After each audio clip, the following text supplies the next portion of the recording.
Eu quero discutir um pouquinho com vocês o número 3.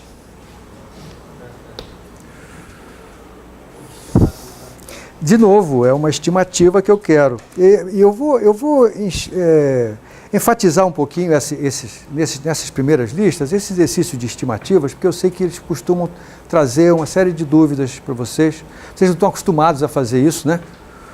Então, vale a pena a gente gastar um tempinho com isso. Então está aqui descrito que no motor diesel, ar atmosférico é rapidamente comprimido até cerca de 1/20 de seu volume inicial. Então tem uma compressão rápida. Aí alguém já disse lá que tipo de compressão é essa. Não dá tempo de trocar calor com o ambiente, então isso é uma compressão adiabática, de tal maneira que o volume final é 1/20 do volume inicial. Aí eu quero que você estime a temperatura do ar depois de comprimido. Aí tem uma outra questão que tem a ver com o resultado que você vai obter. Como é que eu faço isso? Nós deduzimos em sala duas expressões que mostram que certos produtos das grandezas termodinâmicas permanecem constantes num processo adiabático, né? O que o pessoal se lembra mais frequentemente é o famoso PV elevado a gama, né?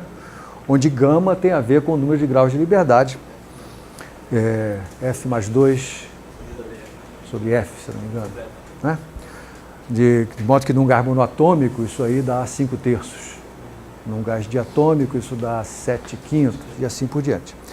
Mas para chegar até a expressão PV elevado a gama, nós demonstramos uma outra antes, que não tem pressão, tem volume e temperatura apenas. Você lembra dela? VT elevado a gama menos 1, F mais 2 sobre F menos 1 dá... Toma cuidado, né? O quê? Isso. Tá certo isso mesmo? Jura? Tomara. Então vamos lá, nós provamos que V vezes T, tomara que seja, né? É uma constante. Eu não estou conferindo aqui não.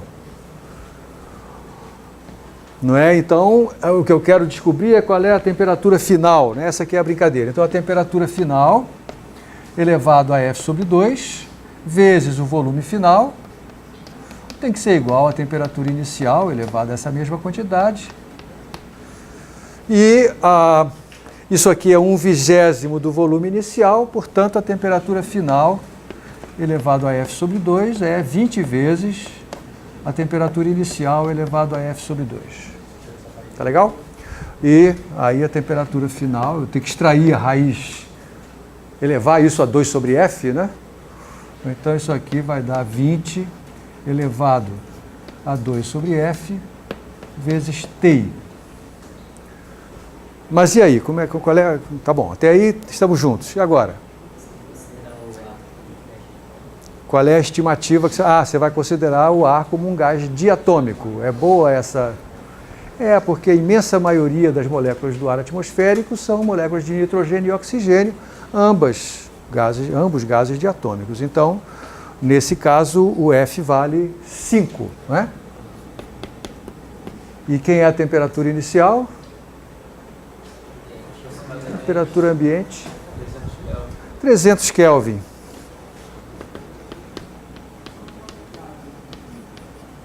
E aí a temperatura final resulta ser quanto?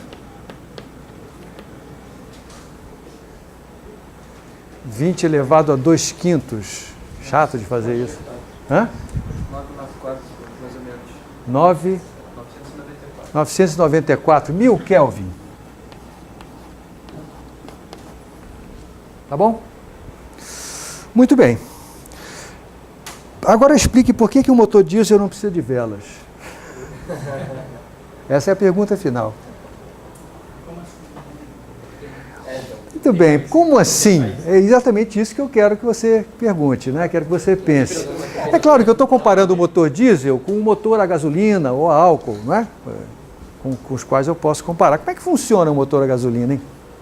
Tem uma faísca. A função da vela no motor a gasolina ou a álcool é exatamente produzir uma faísca. Essa faísca vai aquecer o gás e fazer com que ele sofra uma expansão rápida. É isso, né?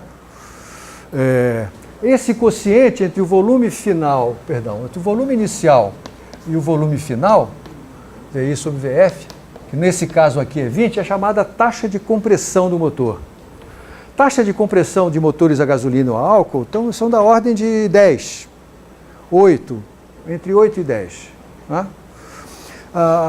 E no caso do motor diesel, a taxa de compressão ser o dobro, ser mais alta, provoca uma elevação de temperatura no gás no ciclo de expansão adiabática que leva ele a 1000 Kelvin.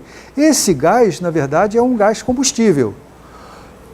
E o motor diesel não precisa de vela porque esse gás combustível, quando alcança essa temperatura, ele entra em ignição espontaneamente. Ele entra em combustão espontânea. Aí está a diferença entre o motor diesel e o motor a gasolina.